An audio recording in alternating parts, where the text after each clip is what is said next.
স্বাগতম জনাইছো এই মুহূৰ্তলৈ মই ৰশ্মিতা। আজি মহাসপ্তমী। এইবাৰ কৰোনা মহামাৰীয়ে ম্লান কৰিলে পূজাৰ আনন্দ উল্লাস। কৰোনা ভয়াৱহতাৰ বাবে এইবাৰ ৰাজ্যৰ প্ৰান্তে প্ৰান্তে অনুষ্ঠিতভাৱে আয়োজন কৰা হৈছে দুৰ্গতি নাশিনী দেৱী দুৰ্গাৰ পূজা। আজি কাল ৰাত্ৰিৰ ৰূপত মহিষমৰ্দিনী দেৱী দুৰ্গাক পূজা কৰা হ'ব।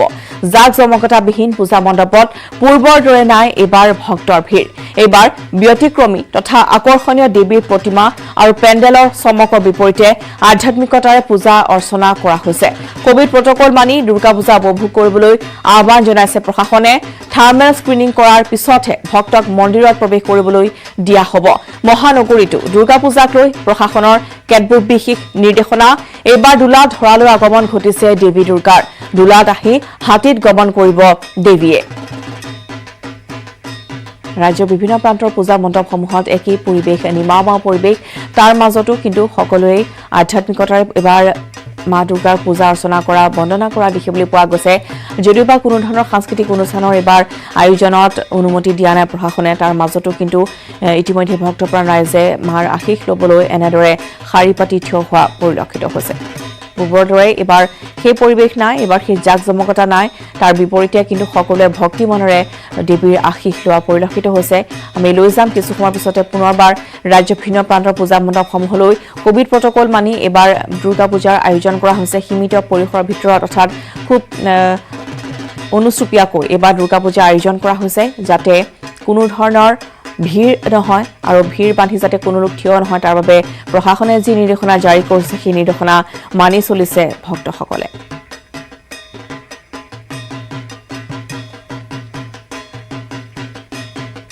আৰু কেইটামান মুহূৰ্তৰ পিছতে আমি ৰাজ্যৰ ভিন্ন প্ৰান্তৰ পূজাৰ মণ্ডপলৈ আপোনালোকক লৈ যাম। তাৰ বাবে আহিছো আন খবৰ মাজলৈ। দুৰ্গা পূজাতে কিন্তু বিধি পথালি দিব পাৰে বৰুণ দেৱতাই। আজি অসমৰ কিছু ঠাইত ধাৰাসাৰ বৰষুণৰ আছে সম্ভাৱনা। প্ৰান্তে প্ৰান্তে হ'ব পাৰে পাতলীয়া বৰষুণ। ২৬ অক্টোবৰলৈকে অসমৰ অধিকাংশ অঞ্চলতে বৰষুণৰ সম্ভাৱনা। বৰঝাৰস্থিত আঞ্চলিক বতৰ বিজ্ঞান কেন্দ্ৰই দিছে আগজাননী। পুনৰবাৰ জনাইছো পূজাৰ বতৰতে এটা দুখবৰ যে দুৰ্গা পূজাত বিধি পথালি দিব পাৰে বৰুণ দেৱতাই।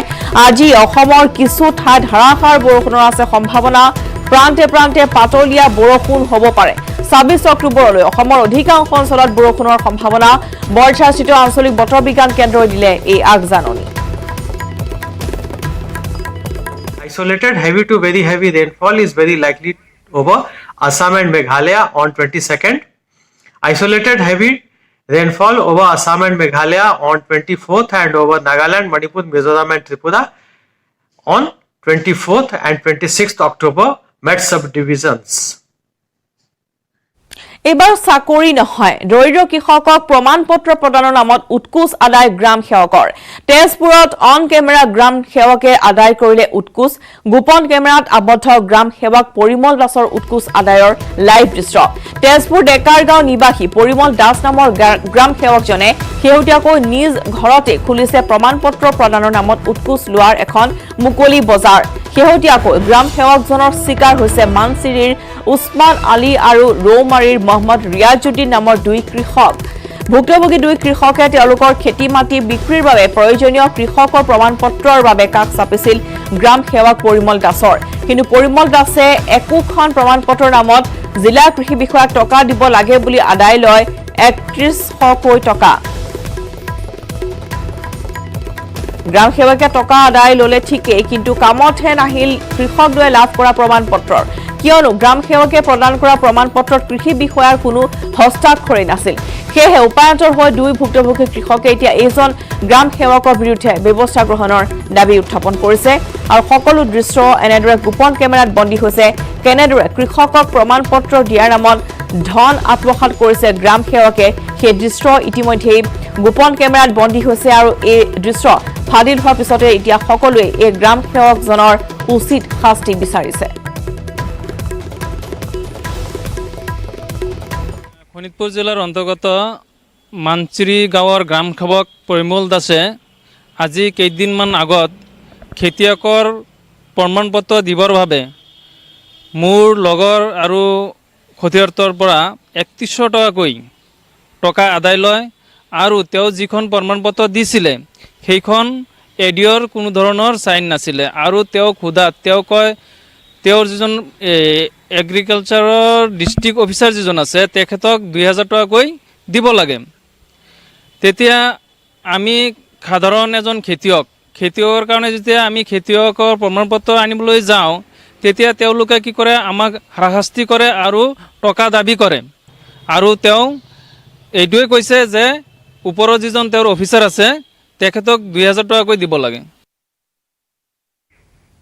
আজি সপ্তমী কৰোনা আতংকৰ মাজতে ৰাজ্য ভিন্ন প্ৰান্তৰ লগতে ধুবুৰীতো অনুষ্টুপীয়াকৈ আয়োজন কৰা হৈছে দুৰ্গতি নাশিনীৰ পূজা অৰ্চনা। সপ্তমীৰ পুৱা কিছু সংখ্যক ভক্তই দেৱীৰ আৰাধনা কৰা দেখা গ'ল। জাক জমকতাবিহীন পূজা মণ্ডপত নাই পূৰ্বৰ দৰে ভক্তৰ ভিৰ। আৰু ধুবুৰীত কেনেদৰে আচলতে ভক্তসকলে পূজা অৰ্চনা কৰিছে আজি মহাসপ্তমীৰ দিনাখন এক প্ৰতিবেদন আগবঢ়াইছো জ্যোতিৰ্ময় চক্ৰৱৰ্তী। মহাসপ্তমী পূজা ৰাতিপুৱাৰ পৰা আৰম্ভ হৈ গ'ল ধুবুৰীত। ৰাতিপুৱাৰ পৰা সপ্তমী পূজাৰ নিষ্ঠাৰে পূজা হয়। 134 বছৰ পুৰণি ধুবুৰী হৰি মহা মন্দিৰত কাম কাজ চলি আছে। এক সুন্দৰ পৰিৱেশ এই মুহূৰ্তত ধুবুৰী হৰি মহা মন্দিৰত। কিন্তু প্ৰতি বছৰ দৰে এই বছৰ মানুহৰ ভিৰ নাই আৰু এই পূজাৰ যি নিষ্ঠা আছে এই নিষ্ঠাৰে পূজা কৰা হৈ আছে। দেৱী বন্দনা এটা কৰিম এই পূজাৰ দিনত। जयंती मंगला काली भद्रकाली कपालिनी दुर्गा शिवा क्षमा धात्री स्वाहा स्वधा नमोस्तुते। এনেকৈ সুন্দৰভাৱে দুৰ্গা পূজাৰ ৰাতিপুৱাৰ পৰা পূজাৰ কাম কাজ চলি আছে। ধুবুৰীৰ বিভিন্ন ঠাইত চলি আছে আৰু এই পূজাৰ বিভিন্ন চৰকাৰী নিয়ম আছে এইবিলাক থাকিবই। এই বছৰ যিহেতু পৰিৱেশ অকণমান ভিন্ন। পূজাৰ কাম কাজ কেনেকুৱা চলি আছে? পূজাৰ কাম কাজ কেনেকুৱা চলি আছে? একদম ভালদৰে চলি আছে। ৰাইজৰ সহযোগ আছে, ৰাইজে কোভিড-19 নিয়ম কানুন মানি আছে। সেইকাৰণে মই ভাবোঁ এইবাৰে পূজা আগতকৈ ভাল হ'ব। সমস্ত নিয়ম কানুন মানি মাস্ক পিন্ধি আছে, চেনিটাইজেশ্যন কৰি আছে, ছ'চিয়েল ডিষ্টেন্সিং মেইনটেইন কৰি আছে। সেইকাৰণে ভাবোঁ এইবাৰ পূজা আৰু ভাল হ'ব আৰু মাইসকলৰ মংগল হ'ব। নিশ্চয়কৈ পূজাৰ ফল ভাল হ'ব, কাৰণ পূজাৰ ফল এনেই ভাল আছে। যিটো পূজাৰ দেৱীৰ গমন যিটো আছে শস্যপূৰ্ণ বসুন্ধৰা বুলি কয়। তেনে ক্ষেত্ৰত পূজাৰ পিছত ভাল দিন আহক, কি ক'ব? ভাল দিনে আহিব লাগে।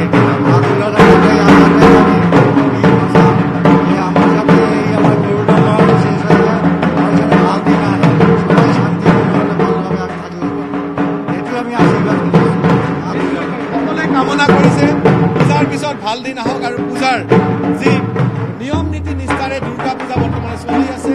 দুৰ্গা পূজা চলি থকাৰ লগতে যি হৰিসভা মন্দিৰৰ যি পূজাৰ নিয়ম কানুন চলি আছে, সকলোৱে আশা কৰিছে ইমান কষ্টৰ মাজত, ইমান দুৰ্দিনৰ মাজত পূজাৰ যি জাক-জমকতা সেয়া বাদ দি পেলাই কেৱল মাত্ৰ আধ্যাত্মিকতাত জোৰ দি পেলাই পূজা কৰি সকলোৰে প্ৰাৰ্থনা এটাতে দেৱীৰ পূজা কৰি পেলাই দেৱীৰ বিসৰ্জনৰ পিছে পিছে যেন সুখ শান্তি সকলক ঘূৰি আহি ৰাইজ যেন পুনৰ আগৰ নিচিনাকৈ ৰাজপথত ওলাব পাৰে, কৰোণা মহামাৰী যেন খাম কাটে, সেয়াই সকলোৱে বিচাৰিছে। তাৰ বাবেই কিন্তু পূজা অৰ্চনা কৰিছে আৰু তাৰ বাবেই নিষ্ঠাৰে সকলোৱে ৰাতিপুৱাৰ পৰা দেখা গৈছে ধুবুৰী জিলাৰ বিভিন্ন ঠাইত বৰ্তমানে পূজা অৰ্চনাৰ কাম আৰম্ভ হৈ গৈছে। উভতি আছো বাতৰিৰ মাজৰে আৰু ইতিমধ্যে ষষ্ঠীৰ দিনাখন বেদীত দেৱীক দুৰ্বাক স্থাপন কৰাৰ পিছতে আজিৰ পৰা আৰম্ভ হৈছে পূজা অৰ্চনা আৰু ইতিমধ্যে পুৱাৰ ভাগৰ পৰা আমি ধুবুৰীৰ পৰিৱেশ লগতে বিভিন্ন প্ৰান্তৰ পৰিৱেশ আপোনালোকক দেখুৱাই আছো। এই মুহূৰ্তত আমি ডিব্ৰুগড়লৈ আপোনালোকক লৈ যাবলৈ ওলাইছো। টমাছ আছে আমাৰ সৈতে, পুৱাৰে পৰা সংযোগ স্থাপন হৈছে টমাছৰ সৈতে। এবাৰ টমাছ ক'ত উপস্থিত আছে আমি জানিবলৈ চেষ্টা কৰিম আৰু তাত কি পৰিৱেশে বিৰাজ কৰিছে। টমাছ, আপোনাৰ পৰা জানিব বিচাৰিছো ডিব্ৰুগড়ত এইবাৰ কেনেধৰণে পূজা আয়োজন কৰা হৈছে, যিহেতু নীতি নিৰ্দেশনা আছে তাৰ মাজতো কিন্তু ডিব্ৰুগড়বাসীয়ে এইবাৰ আধ্যাত্মিকভাৱে পূজা পালন কৰা দেখিবলৈ পোৱা গৈছে। টমাছ,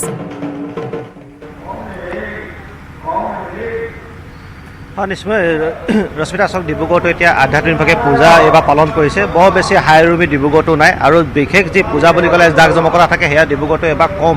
আৰু দুই এখন এনেকুৱা মণ্ডপ আছে য'ত কিছু পৰিমাণে জাক জমকতাৰ সৃষ্টি কৰা তেওঁলোকে চেষ্টা কৰিছে অতি কম সময়ৰ ভিতৰত। আৰু মই যিহেতু সাৰ্বজনীন যি দুৰ্গা মন্দিৰত উপস্থিত আছোঁ মিলন নগৰৰ, আৰু কিছু বিশেষ দৃশ্য মই দেখুৱাবলৈ চেষ্টা কৰিছোঁ। ৰশ্মিতা, আমি যদি চাওঁ ইয়াত যিসকল ভক্ত আহিছে প্ৰত্যেকগৰাকী ভক্তই কিন্তু মাস্ক পৰিধান কৰি আহিছে আৰু তেওঁলোক যথেষ্ট সচেতন। আমি সেই কথা এইখিনিতে উল্লেখ কৰিব পাৰিম। আৰু এক প্ৰকাৰে এই ভাগ পূজাই এতিয়া যিসকল ভক্ত আহিছে তেওঁলোকে আচলতে উদাহৰণ দেখুৱাইছে, এটা ভাল উদাহৰণ দেখুৱাইছে। কাৰণ প্ৰত্যেকগৰাকী যদি আপুনি ভক্ত চাই পুৱাৰে পৰা যিসকল আহিছে তেওঁলোকে সম্পূৰ্ণ যি নিয়ম সেই নিয়ম মনা ইয়াত পৰিলক্ষিত হৈছে। লগতে যি সমিতিৰ লোক আছে তেওঁলোকেও যথেষ্ট নিয়ম পালন কৰিছে। আৰু এইবাৰ যিহেতু চাকি জ্বলাবলৈ ইয়াত অনুমতি দিয়া হোৱা নাই, গতিকে এইদৰে অক্ষয় বন্তি ইয়াতে দিয়া হৈছে যিসকল ভক্ত আহে তেওঁলোকে লৈ অনা যি তেল ইয়াতে দিয়া হয় আৰু এইদৰে তেওঁলোকক চাকি জ্বলাবলৈ মানা কৰা হৈছে আৰু ইয়াতে তেওঁলোকে নিজৰ যি তেল সেয়া দিব পাৰিব আৰু যিহেতু কমিটিৰ লোক আছে এবাৰ যিহেতু বিশেষ ধৰণৰ কিছু ব্যৱস্থা কৰা হৈছে আমি কথা পাতিবলৈ চেষ্টা কৰিম কোভিড প্ৰট'কল আছে তাৰ মাজতে পূজা অনুষ্ঠিত হৈছে সম্পূৰ্ণ যিখিনি নিয়ম আপোনালোকে মানি লৈছে জিলা প্ৰশাসনৰ ফালৰ পৰা যিখিনি আমাক কোভিড প্ৰট'কল মানি পেলাই পূজাভাগ অনুষ্ঠিত কৰিবলৈ দিছিলে আমি সমূহ প্ৰট'কল মানি চলিম আৰু এতিয়ালৈকে যিমানখিনি পাৰোঁ চলিছোঁ আমাৰ ইয়াত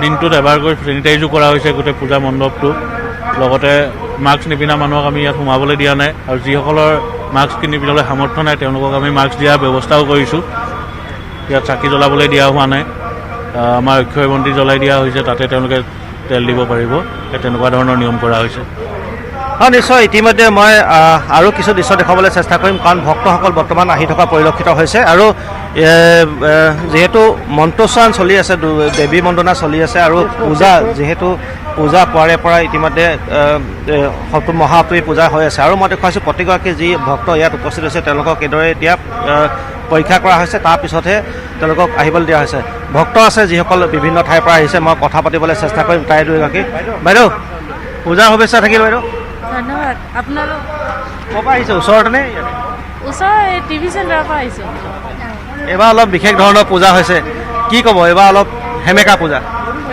ধূপডাল জ্বলাই লওঁ আগতে হয় তেওঁলোকে পুৱা ভাগতে যিহেতু পূজা অৰ্চনা কৰিবলৈ আহিছে আৰু ভক্ত যথেষ্ট আছে আমি ভক্তৰ লগত কথা পাতিবলৈ চেষ্টা কৰিম আৰু মই চাৰিওফালে এক পৰিৱেশ যি মাংগলিক পৰিৱেশ ইয়াত বৰ্তমান দেখা পোৱা গৈছে এই পৰিৱেশ মই দেখুৱাবলৈ চেষ্টা কৰিছোঁ সকলোৱে নিজৰ নিজৰ মনোকামনা লৈ পুৱা ভাগত আহি উপস্থিত হোৱা পৰিলক্ষিত হৈছে তেওঁলোকে যদিও চাকি বন্তি জ্বলাব পৰা নাই যি নিয়ম মানি তেওঁলোকে এতিয়া পূজা অৰ্চনাত অংশগ্ৰহণ কৰিছে মই সেই দৃশ্য দৰ্শকসকলক দেখুৱাবলৈ চেষ্টা কৰিছোঁ আৰু পুৱাৰে পৰা আমি দেখিছিলোঁ যথেষ্ট ভক্ত ইয়াত আহিছে কিন্তু তেওঁলোকে সম্পূৰ্ণ নিয়ম পালন কৰিছে তেওঁলোকে আহিছে নিৰ্দিষ্ট স্থানত ধূপ জ্বলাইছে আৰু যিহেতু চাকিত এইদৰে তেল প্ৰদান কৰি তেওঁলোকে ইয়াৰ পৰা আঁতৰি গৈছে মই ভক্ত যিসকল আছে আমি কথা পাতিবলৈ আৰু চেষ্টা কৰিম বাইদেউ অলপ এপিনে আহিলে কথা পাতিব পাৰিম এইবাৰ অলপ বিশেষ ধৰণৰ পূজা এইবাৰ অলপ আধ্যাত্মিকতাত বেছি জোৰ দিয়া হৈছে আমি সকলো পূজা মণ্ডপতে দেখিছোঁ কি ক'ব এইবাৰ সেইটো হিচাপে ভালেই হৈছে কাৰণ আগৰ নিচিনা হাই ৰুমি বকে নাই হয় সেইটো হিচাপে ভালেই হৈছে কাৰণ মানুহৰ ছেফটিটো মেইন কিন্তু বহুত বেয়া লাগিছে আজি এনেকৈ আমি সেয়া কৰিছোঁ তো সেইটো কাৰণে আৰু নিশ্চয় টমাছে দেখুৱালে ডিব্ৰুগড়ৰ পৰিৱেশ আৰু সকলোৱে আচলতে ভক্তিভাৱেৰে এনেদৰে দেৱী দুৰ্গাৰ আশীষ ল'বলৈ আহিছে যিহেতু যদিওবা পূৰ্বৰ সেই জাক জমকতা নাই কিন্তু তাৰ মাজতে সকলোৱে আশা কৰিছে যাতে দেৱী দুৰ্গাই সকলোৰে মনলৈ সুখ শান্তি বা অনাবিল যি আনন্দ সেয়া যাতে কঢ়িয়াই আনে